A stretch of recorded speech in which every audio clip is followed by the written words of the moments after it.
Bienvenidos, en este video vamos a hablar del método de mallas, que es un método muy similar al método de nodos que hemos visto en videos anteriores, que incluso hemos utilizado en algunos videos previos para la resolución de los circuitos. En este video vamos a introducir de manera formal el método de mallas que nos va a permitir encontrar tanto las corrientes como los voltajes de cada uno de los elementos de nuestro circuito. Para ello vamos a utilizar el siguiente ejemplo, donde tenemos una fuente de 15 volts conectada a un arreglo de resistencias, y en este caso vamos a encontrar cuál es la corriente en la resistencia de 5 ohms. Vamos a empezar el método paso a paso. El primer paso consiste en asignar una corriente a cada una de las mallas. En este caso voy a asignar la corriente en sentido horario, aunque no necesariamente tienen que hacer este procedimiento. Como lo hemos discutido en otros videos, pueden asignar la dirección que ustedes prefieran, pero por comodidad voy a asignar a todas las corrientes el mismo sentido. Esta corriente voy a llamar la corriente I3, esta sería mi malla 3. Aquí tendría yo mi malla 1, le voy a asignar esta corriente, que va a ser mi corriente 1. Y por último voy a tener mi corriente I2 en mi malla número 2. Vamos a aplicar el siguiente paso, que es indicar las polaridades de cada resistencia.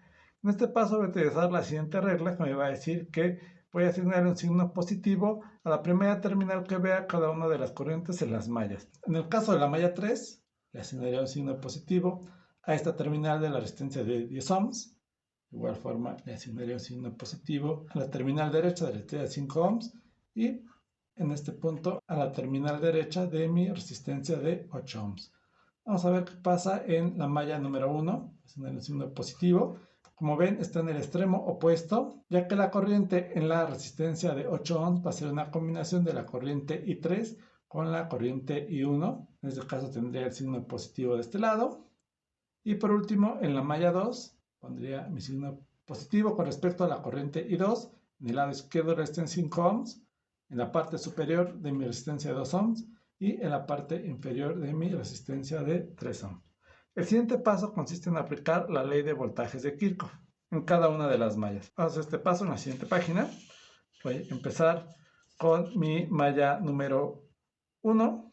En este paso voy a multiplicar la corriente I1 por todas las resistencias que se encuentran en su trayectoria. Es decir, tengo que multiplicar I1 por mi resistencia de 8 ohms más mi resistencia de 3 ohms. Eso sería multiplicado por I1. Ahora voy a analizar si la corriente I2 interviene en la malla 1. Y vemos que interviene en la resistencia de 3 ohms. Como vemos, está el signo opuesto, por lo que yo tendría que restar menos 3 ohms por mi corriente I2. Y también veo que la corriente 3 interviene en la resistencia de 8 ohms. Igual más forma, con signo negativo, sería menos 8 ohms por mi corriente 3. Finalmente yo tendría que agregar menos 15 voltios. Para hacer el cálculo muy sencillo, lo voy a poner del lado derecho de mi ecuación de forma positiva. Entonces sería más 15 voltios. Ahora voy con mi malla número 2. Vamos a ver qué resistencias están en la trayectoria de la corriente I2, que en este caso sería mi resistencia de 5 ohms más mi resistencia de 2 ohms más mi resistencia de 3 ohms. Esto lo multiplico por I2. Voy a ver si mi corriente 1 interviene. Si interviene en la resistencia de 3 ohms y está con el signo cambiado, entonces sería menos 3 ohms por mi corriente 1. Y también veo que la corriente I3 interviene en la resistencia de 5 ohms con el signo otra vez inverso. Sería menos 5 ohms por I3. Esto sería igual con 0. Por último, en la malla número 3, voy a analizar primero las resistencias que están en la trayectoria de mi corriente I3, que es la resistencia de 10 ohms, más 5 ohms, más 8 ohms, y esto multiplicado por I3. Vamos a analizar si intervienen otras corrientes, y interviene la corriente I1 en la resistencia de 8 ohms, con signo opuesto, sería menos 8 ohms por I1. Y también vemos que interviene la corriente I2, la resistencia de 5 ohms, sería menos 5 ohms que multiplica a I2 y eso sería igual con 0 debido a que no tengo ninguna fuente de voltaje dentro de mi malla. El siguiente paso es representar esto de forma matricial. Voy a realizar estas sumatorias. Pues tendría 8 más 3 sería 11 ohms por mi corriente I1 menos 3 ohms por I2 menos 8 ohms por I3. Esto sería igual a 15 voltios. En la siguiente malla tendría menos 3 ohms por I1 más 10 ohms por I2 menos 5 ohms por I3. Esto sería igual con 0. Por último tendría menos 8 ohms por I1 menos 5 ohms por I2 más 10 más 5 más 8 serían 23 ohms por I3. Esto es igual con 0. Ahora voy a escribir este sistema de ecuaciones en forma matricial. De la siguiente manera tendría 11 menos 3 menos 8 menos 3 10 menos 5 menos 8 menos 5 y más 23. Y esto lo voy a multiplicar por mi vector de corrientes I1, I2, I3. Y esto sería igual a 15, 0, 0.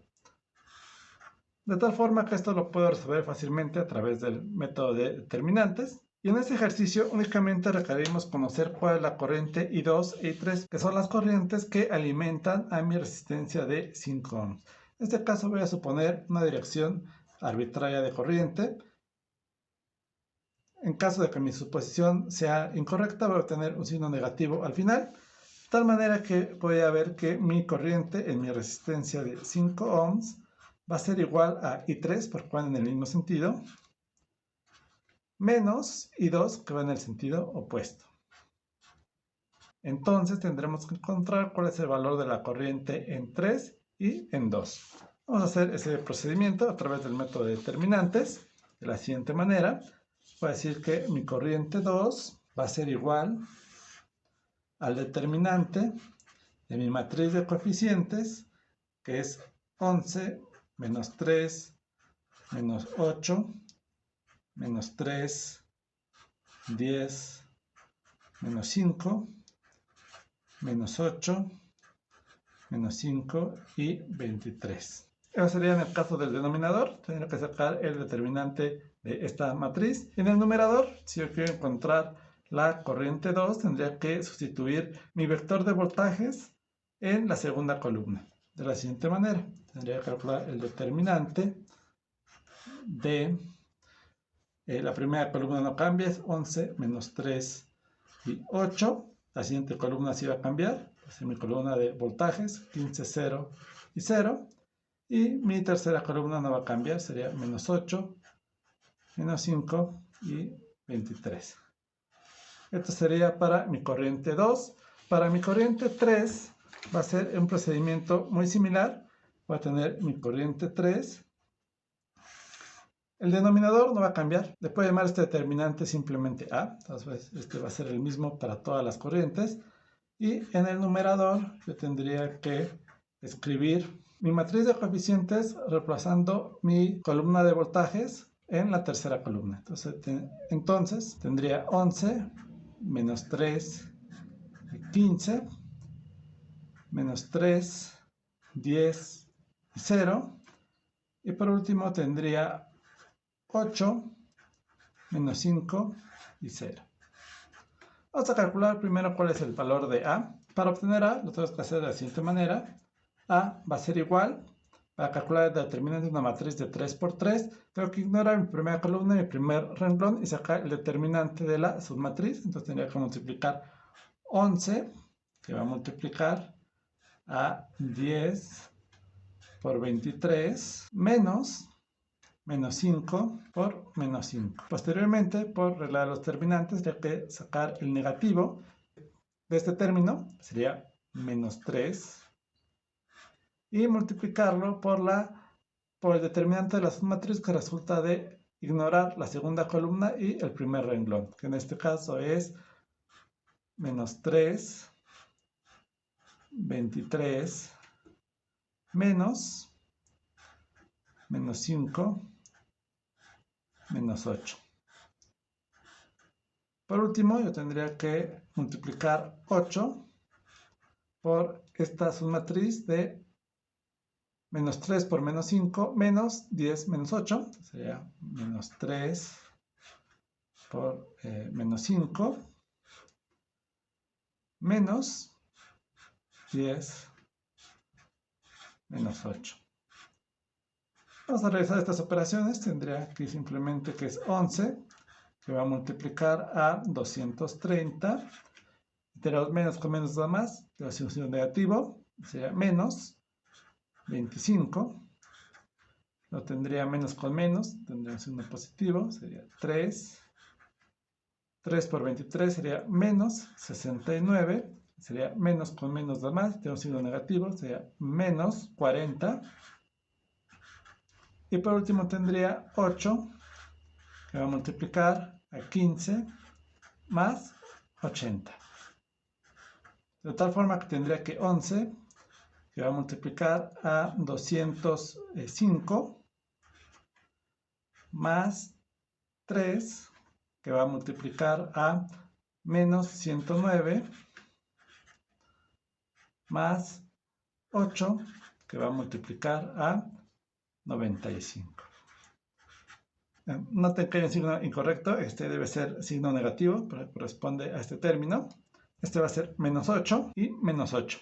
Y esto va a dar como resultado 1168, que va a ser común a ambas corrientes. Vamos a calcular ahora el determinante de estos dos numeradores.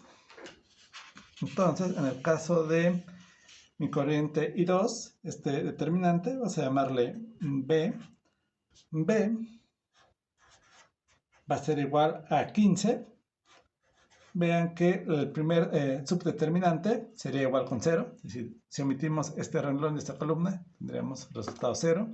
De igual manera, para el tercer subdeterminante, únicamente tendríamos el segundo determinante, que sería 15. Voy a poner los determinantes, tendría que ser negativo, que va a multiplicar a menos 3 por 23, menos 5 por menos 8. Si realizamos esta operación, vamos a tener que menos 15, que va a multiplicar a menos 69, menos con menos me da más, con el signo negativo sería menos 40. En otras palabras, tendríamos menos 15, que va a multiplicar a menos 109. El resultado va a ser positivo y tendría que 15 por 109 va a ser igual a 1635. Por lo que yo tendría que dividir 1635 entre el resultado que había obtenido anteriormente, que era de 1168. 1168. Y esto va a ser igual a 1635 entre 1168 va a ser igual a 1.4 aproximadamente voltios. Esta sería mi corriente I2. Ahora para mi corriente I3 tendría que calcular este determinante. Vamos a llamarle C.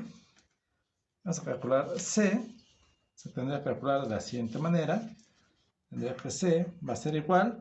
Vean que únicamente tenemos que considerar el primer subdeterminante. Vean que únicamente tenemos que calcular el tercer subdeterminante, ya que el primero y el segundo serían 0. Entonces tendría que multiplicar 15 por el resultado de multiplicar menos 3 menos 5 menos 10 que multiplica a 8. Y esto me va a dar como resultado, tendríamos que 15 sería 15 positivo menos 80 que nuevamente este es signo negativo, pero tendría el signo negativo aquí, sería menos, y menos con menos sería más. Entonces, ahora sí tendría que realizar la operación de 15 por 95, que me da como resultado 1425. Es decir, mi corriente I3 sería igual a 1168 en el denominador, y en el numerador tendría 1425. Este cociente sería igual a 1168, sería igual a 1.22 volts. Muy bien, si conocemos I3 e I2, finalmente podemos conocer cuál sería la corriente que circularía por mi resistencia de 5 ohms, que sería igual a, hay que recordar que el resultado no es en volts, sino en amperes. Aquí tendríamos amperes, y también para la resistencia 3. Entonces tendríamos un resultado de 1.4 amperes menos 1.22 amperes, por lo cual la corriente en mi resistencia de 5 ohms sería simplemente 0.18 amperes. Vean que el resultado es positivo, por lo que esta corriente que yo asumí es la correcta.